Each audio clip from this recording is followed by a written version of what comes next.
number first.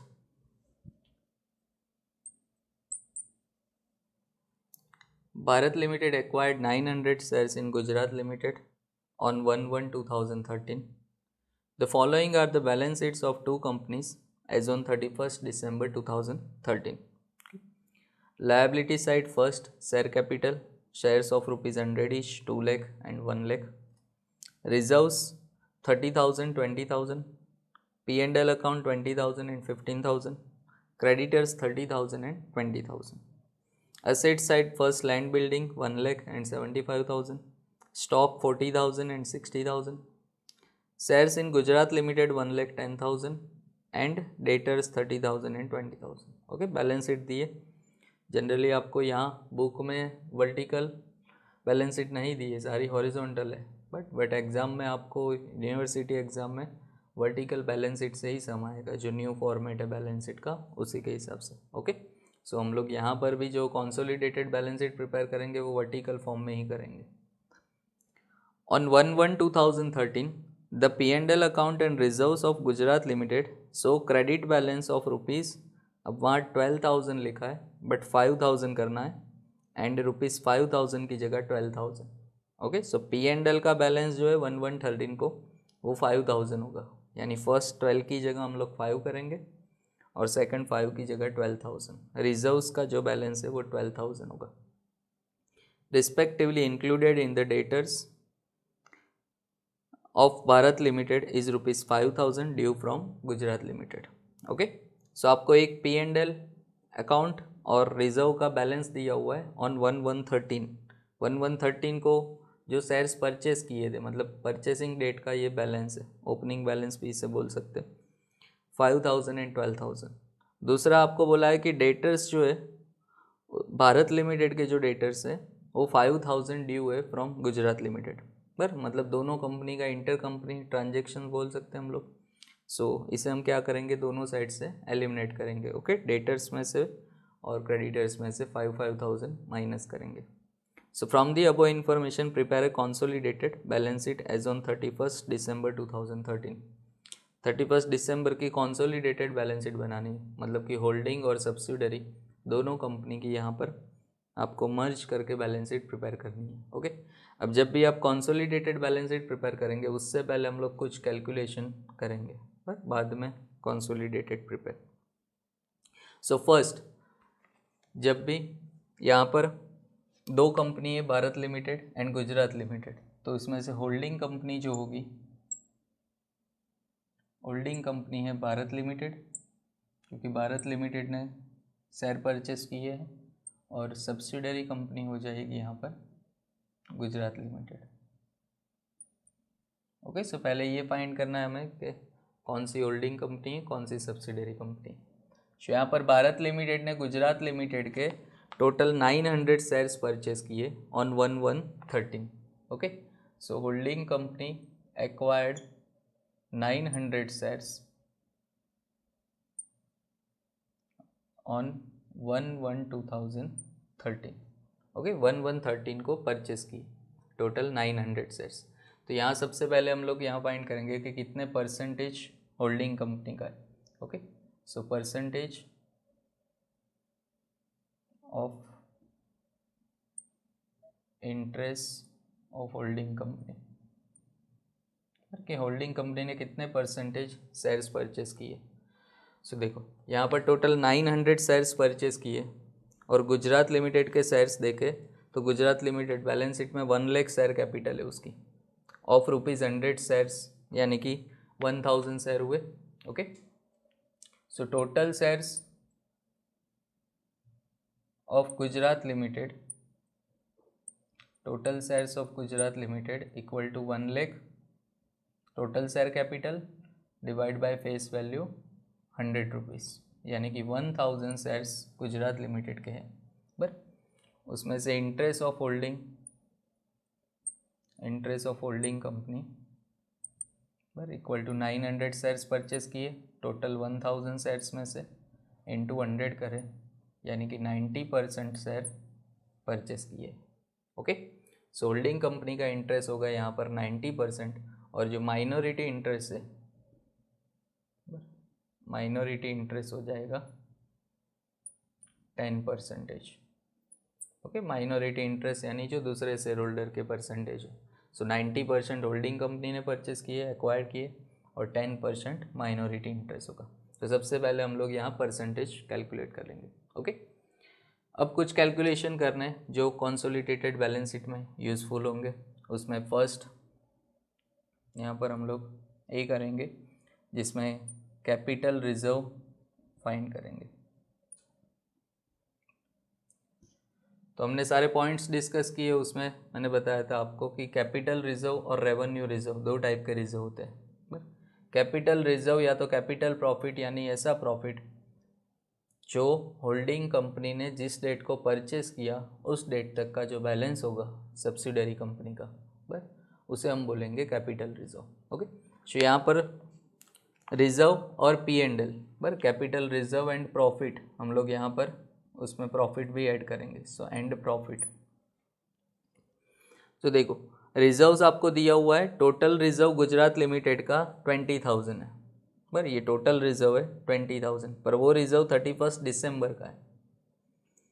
उसमें से आपको नीचे एडजस्टमेंट में दिया है पैराग्राफ में कि on 1/1/13 P&L account and reserve of Gujarat limited so credit balance of ₹5,000 and ₹12,000 respectively. बस मतलब कि P&L अकाउंट में ये कैपिटल रिजर्व यानी on the date of purchase, purchasing date को जो सब्सिडरी कंपनी का रिजर्व और P&L कितना था वो आपको यहाँ लिखना है। ओके, सो P&L अकाउंट हम लोग देखें। So P&L account on the date of purchase यानी 1/1/13 को 5,000 रुपीज़ है, और जो रिजर्व है ₹12,000। बस जो पैराग्राफ में हमें दिया है कि P&L अकाउंट क्रेडिट बैलेंस 5,000 है और रिजर्व है ₹12,000 ऑन 1/1/13। ओके, यानी on the purchasing date. So total capital profit और रिजर्व हो जाएगा ₹17,000। बस ये कैपिटल प्रॉफिट हुआ।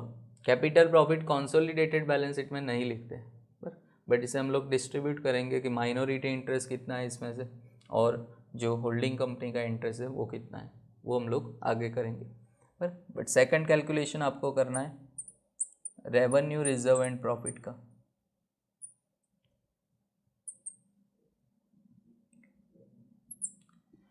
रेवेन्यू रिजर्व कैसे फाइंड करेंगे, रेवेन्यू प्रॉफिट कैसे फाइंड करेंगे? तो टोटल जो क्लोजिंग बैलेंस है, क्लोजिंग बैलेंस में से हम लोग कैपिटल रिजर्व या तो कैपिटल प्रॉफिट माइनस कर देंगे। ओके, सो P&L अकाउंट, P&L अकाउंट आपको बैलेंस शीट में दिया हुआ है। बैलेंस शीट में टोटल P&L अकाउंट देखे तो 15,000 रुपीज़ है, बस मतलब ये क्लोजिंग बैलेंस हुआ ऑन 31 दिसंबर 15,000 रुपीज़ है, जिसमें से 5,000 कैपिटल रिजर्व है, 5,000 कैपिटल रिजर्व, सो ₹10,000 हो जाएगा बर revenue reserve. Okay, revenue profit हो जाएगा 10,000 रुपीज़। और सेम रिजर्व में हम लोग करें, रिजर्व्स टोटल 20,000 रुपीज़ है, 20,000 में से 12,000 रुपीज़ जो कैपिटल रिजर्व था, मतलब कि ₹8,000 जो होगा रेवेन्यू रिजर्व। ओके, सो रेवेन्यू प्रॉफिट मिला 10,000, रेवेन्यू रिजर्व आया 8,000, मतलब कि टोटल ₹18,000। बस ये total revenue reserve and profit.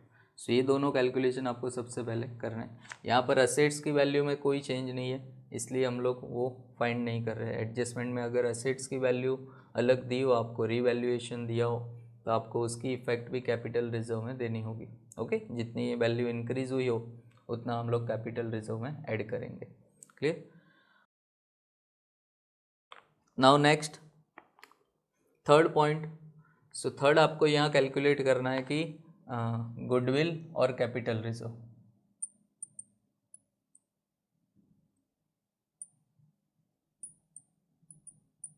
क्योंकि होल्डिंग कंपनी ने जो शेयर्स परचेस किए, तो शेयर्स टोटल 900 शेयर्स परचेस किए थे।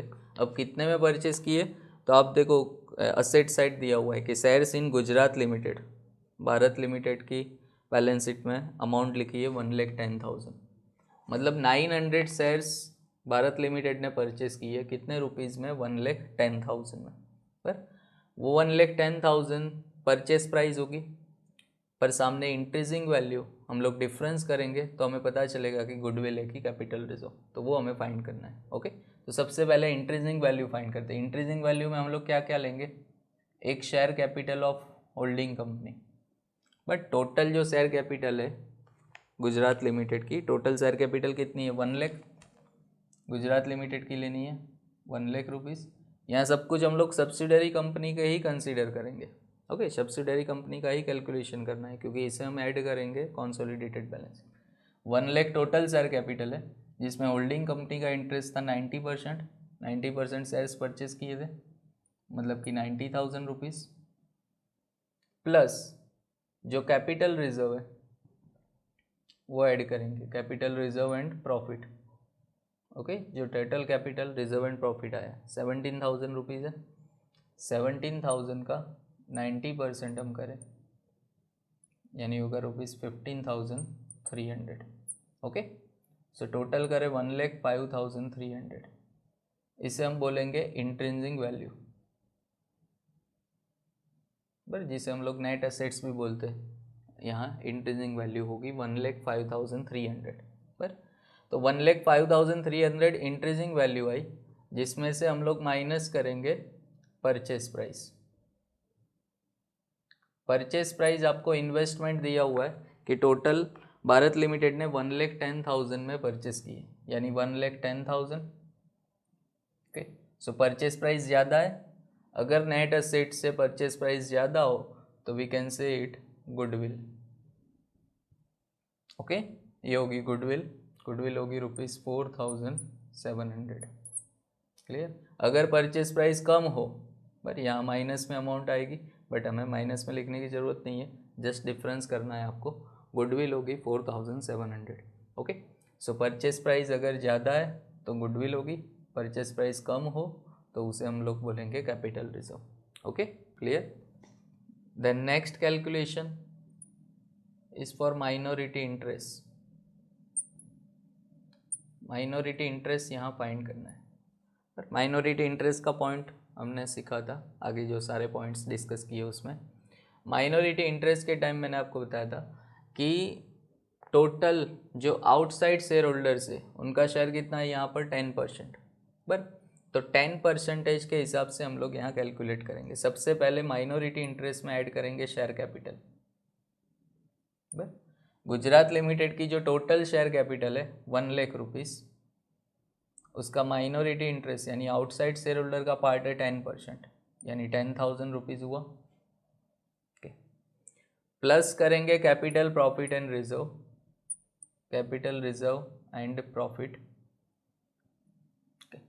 Capital reserve and profit total है 17,000, उसमें माइनॉरिटी इंटरेस्ट है 10% यानी 1,700। ओके, और प्लस करेंगे revenue reserve and profit, revenue reserve and profit total 18,000 rupees है रेवेन्यू रिजर्व, उसमें माइनॉरिटी इंटरेस्ट होगा 10% पर, यानी 1,800। सो टोटल करें 13,500 rupees, that is minority interest. और ये माइनॉरिटी इंटरेस्ट हम लोग शो करेंगे कॉन्सोलिडेटेड बैलेंस शीट में liability side. Okay, as an liability, तो 13,500 रुपीज़ टोटल माइनॉरिटी इंटरेस्ट हुआ। अब आप देखें तो यहाँ टोटल जो शेयर कैपिटल थी, फर्स्ट पॉइंट में आपको शेयर कैपिटल दिया था गुजरात लिमिटेड का 1 लाख, वो 1 लाख में से 90% हमने गुडविल के लिए कैलकुलेट किया, 10% माइनॉरिटी इंटरेस्ट में, मतलब जो सब्सिडरी कंपनी की शेयर कैपिटल है वो हम लोग कॉन्सोलिडेटेड बैलेंस शीट में शो नहीं करेंगे क्योंकि वो ऑलरेडी हमने यहाँ डिस्ट्रीब्यूट कर दी। बट सेम हमने कैपिटल रिजर्व और कैपिटल प्रॉफिट का कैलकुलेशन किया, टोटल 17,000 था सब्सिडरी कंपनी का कैपिटल रिजर्व 17,000, इसमें से 90% गुडविल के लिए लिया, 10% माइनॉरिटी इंटरेस्ट में, मतलब ये 17,000 भी डिस्ट्रीब्यूट कर दिया, तो ये कैपिटल प्रॉफिट भी हम लोग बैलेंस शीट में शो नहीं करेंगे।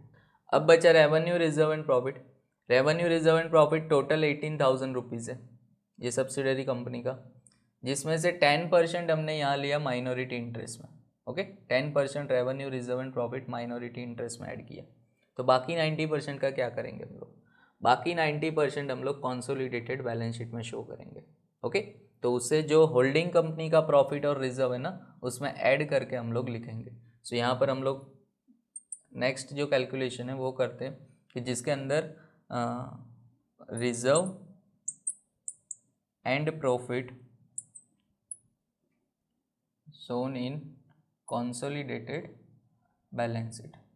ओके, जो consolidated बैलेंस शीट में हम लोग शो करेंगे। सो पहले रिजर्व का कैलकुलेशन करते हैं। रिजर्व हम लोग देखें, होल्डिंग कंपनी का तो पूरा रिजर्व लेंगे। होल्डिंग कंपनी के रिजर्व से ₹30,000। ओके, सो होल्डिंग कंपनी का जो रिजर्व है ₹30,000 प्लस सब्सिडरी कंपनी, सब्सिडरी का जो टोटल रिजर्व है ₹18,000 है। कैपिटल रिजर्व नहीं लेना है, सिर्फ रेवेन्यू रिजर्व। ओके, सो यहाँ रेवेन्यू रिजर्व और रेवेन्यू प्रॉफिट ही आएगा। सब्सिडरी कंपनी का टोटल जो रेवेन्यू रिजर्व है वो ₹8,000 है। बट सो ₹8,000 रिजर्व है, जिसमें से होल्डिंग कंपनी का जो पार्ट है 90% वो कंसीडर करेंगे, क्योंकि 10% तो आपने यहाँ डिस्ट्रीब्यूट कर लिया ना, पर 8 और 10 दोनों टोटल करके हमने यहाँ डिस्ट्रीब्यूट कर दिया। आप दोनों अलग अलग भी दिखा सकते हैं। रेवेन्यू रिजर्व 8,000 इंटू 10%, फिर रेवेन्यू प्रॉफिट 10,000 इंटू 10%। ओके, दोनों अलग अलग भी दिखा सकते हैं, बट कॉन्सोलिडेटेड बैलेंस शीट में कंपलसरी अलग ही दिखाना है। पर यहाँ आप प्लस कर सकते हैं माइनॉरिटी इंटरेस्ट में। कॉन्सोलिडेटेड बैलेंस शीट में होल्डिंग कंपनी का ₹30,000 रिजर्व है, और जो सब्सिडरी कंपनी का है उसका रेवेन्यू रिजर्व 8,000 है, जिसका 90% हम लोग यहाँ डिस्ट्रीब्यूट करें। सो 90% यानी ₹7,200। ओके, सो ₹37,200 हम लोग कॉन्सोलिडेटेड बैलेंस शीट में जो लायबिलिटी साइड रिजर्व लिखेंगे वो 37,200। ओके, सेम जो प्रॉफिट हमें शो करना है कॉन्सोलिडेटेड बैलेंस शीट में। सो P&L अकाउंट देखे होल्डिंग कंपनी का ₹20,000 है। So holding company ₹20,000 plus subsidiary company का जो रेवेन्यू प्रॉफिट है, सब्सिडरी कंपनी का रेवेन्यू प्रॉफिट 10,000, 10,000 का 90% करें ₹9,000। ओके, क्योंकि इसमें से भी 10% तो आपने माइनॉरिटी इंटरेस्ट में ट्रांसफ़र करना है, तो 90% यहाँ लेंगे। So ₹29,000 are shown in balance sheet. Okay, so consolidated balance sheet में हम लोग 29,000 P&L अकाउंट में लिखेंगे, रिजर्व में लिखेंगे 37,200, जो दोनों रिजर्व एंड सरप्लस में लिखा जाएगा। ओके, सो अब जब हम कॉन्सोलिडेटेड बैलेंस शीट प्रिपेयर करेंगे तो आपको क्या क्या ध्यान रखना है। एक, सब्सिडरी कंपनी की शेयर कैपिटल एलिमिनेट हो जाएगी, क्योंकि शेयर कैपिटल ऑलरेडी डिस्ट्रीब्यूट कर दी।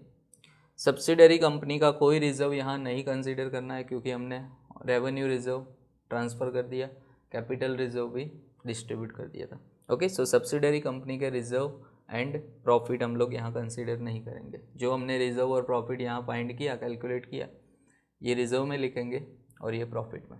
बस बाकी जो असेट्स लायबिलिटी है वो सब होल्डिंग प्लस सब्सिडरी दोनों कंपनी की प्लस करके हम लोग लिख देंगे।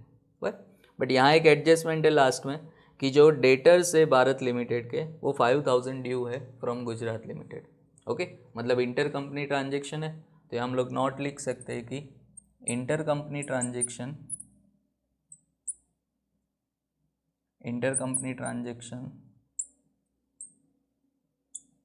Of debtor and creditor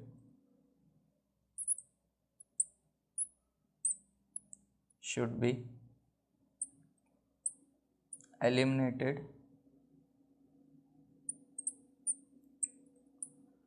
from both side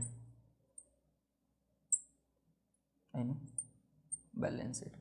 okay, so debtors and creditors जो इंटर कंपनी ट्रांजेक्शन है ₹5,000 का, वो डेटर में से असेट साइड से और क्रेडिटर में से माइनस कर देंगे, हम लोग एलिमिनेट कर देंगे। ओके, सो इतना आपको चेंजेस करना है और इस हिसाब से हम लोग कॉन्सोलिडेटेड बैलेंस शीट प्रिपेयर करेंगे। So consolidated balance sheet of holding and subsidiary company as on 31 December 2013। Okay, last date की बैलेंस शीट। उसके लिए कुछ कैलकुलेशंस जो हमने ऑलरेडी किए हुए। वर्टिकल बैलेंस शीट प्रिपेयर करेंगे। यहाँ पर सबसे पहले first equity and liabilities,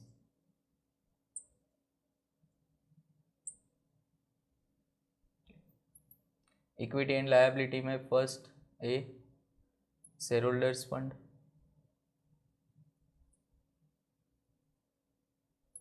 share holders fund में फर्स्ट लिखा जाता है share capital. Okay, share capital लिखेंगे।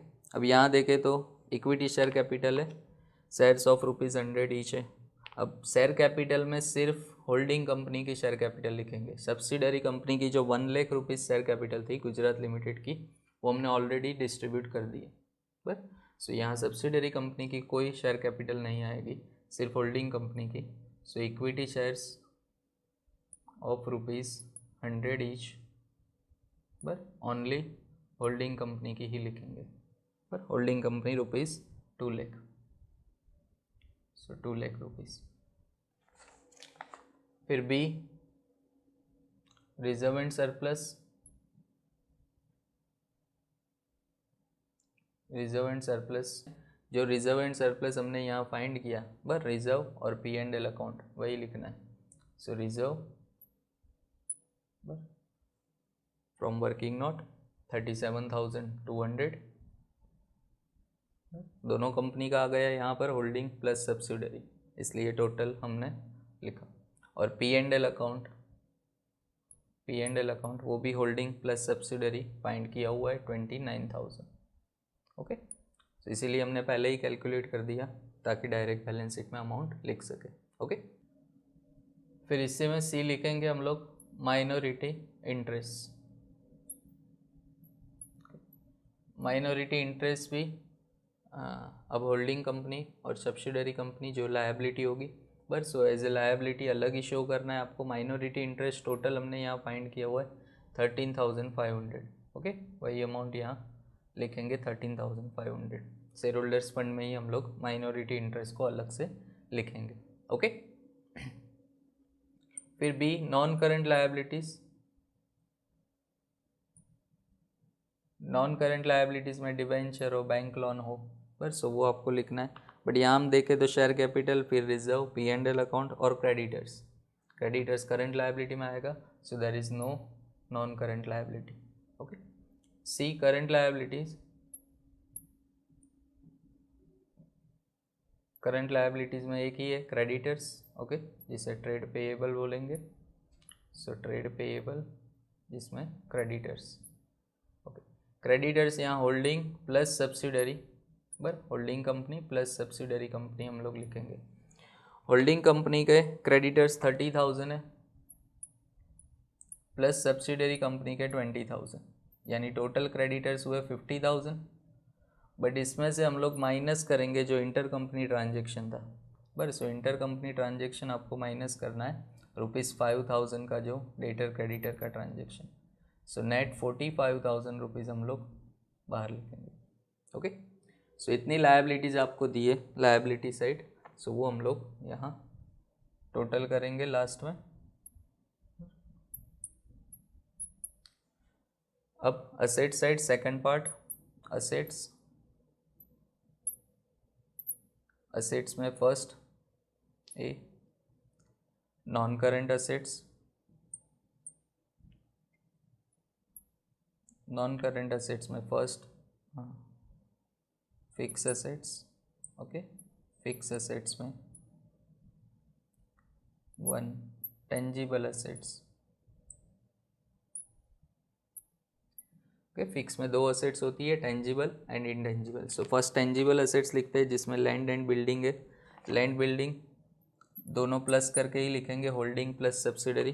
होल्डिंग कंपनी की लैंड बिल्डिंग 1 लाख रुपीज़ है, प्लस सब्सिडरी कंपनी की 75,000। ओके, आप अलग अलग भी लिख सकते हो, डायरेक्ट प्लस करके भी लिख सकते हो। So total 1,75,000। Okay, land building एक ही फिक्स टेंजिबल असेट्स है। फिर स्टॉक है। Okay, stock debtor, stock and debtor वो सब करंट असेट में आएगा, तो उसे हम लोग नहीं लिखेंगे। बट यहाँ सेकंड होगा इनटेंजिबल असेट्स। इनटेंजिबल असेट्स जिसमें गुडविल है, तो हमने जो वर्किंग नोट की थी उसमें पॉइंट नंबर सी पर जहाँ गुडविल आया था ₹4,700, सो वो भी आपको बैलेंस शीट में शो करना होगा। सपोज यहाँ कैपिटल रिजर्व है तो हम लोग गुडविल में से माइनस करेंगे, बस अगर टोटल गुडविल दी हो तो उसमें से माइनस करेंगे, और अगर गुडविल ना हो तो आप कैपिटल रिजर्व अलग से लिख सकते हो रिजर्व एंड सरप्लस में, बट यहाँ गुडविल है सो उसे असेट साइड लिखेंगे, इंटेंजिबल असेट्स में 4700, okay. And B current assets, current assets में फर्स्ट हमारे पास इन्वेंटरी है, इन्वेंटरी स्टॉक, स्टॉक है total rupees 40,000 and 60,000, 40,000 holding company का stock plus 60,000 subsidiary company, so total 1 lakh rupees. और सेकंड स्टॉक के बाद फिर शेयर इन गुजरात लिमिटेड दिया हुआ है, पर शेयर इन गुजरात लिमिटेड 1,10,000, मतलब ये परचेज प्राइस है, इन्वेस्टमेंट की अमाउंट है। अब 1,10,000 ऑलरेडी हमने यहाँ कंसिडर किया है, ओके। शो गुडविल के लिए हमने उसे कंसिडर किया था, 1,10,000 यहाँ हमें शो नहीं करना है, तो इन्वेस्टमेंट यहाँ एलिमिनेट हो जाएगा, ओके, स्किप कर देंगे। और डेटर्स है लास्ट में 30,000 एंड 20,000, सो सेकंड लिखेंगे यहाँ ट्रेड रिसीवेबल, ट्रेड रिसीवेबल में डेटर्स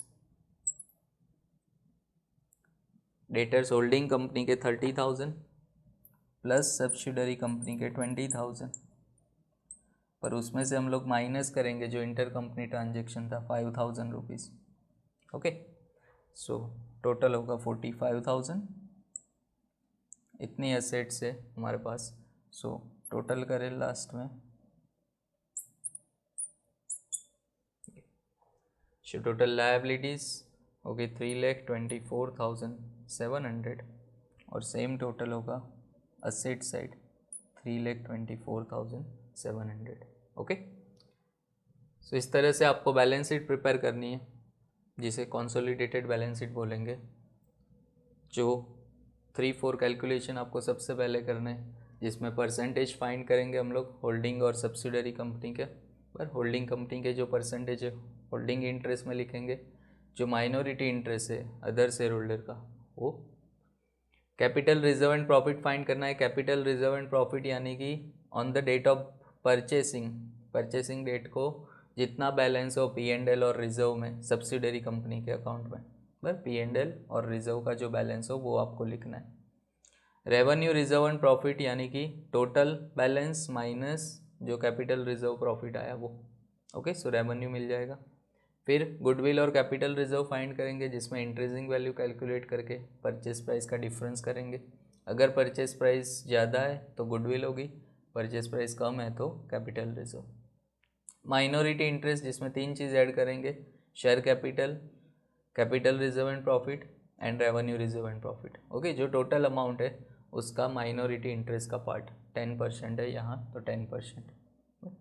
फिर आपको जो बैलेंस शीट में शो करना है कि टोटल रिजर्व और P&L का बैलेंस क्या होगा, holding plus subsidiary, okay. Subsidiary का सिर्फ रेवेन्यू रिजर्व लेंगे, रेवेन्यू प्रॉफिट लेंगे, बस वो टोटल करके हम लोग शो करेंगे। और अगर कोई इंटर कंपनी ट्रांजेक्शन हो तो उसे दोनों साइड से आपको एलिमिनेट कर देना है, ओके।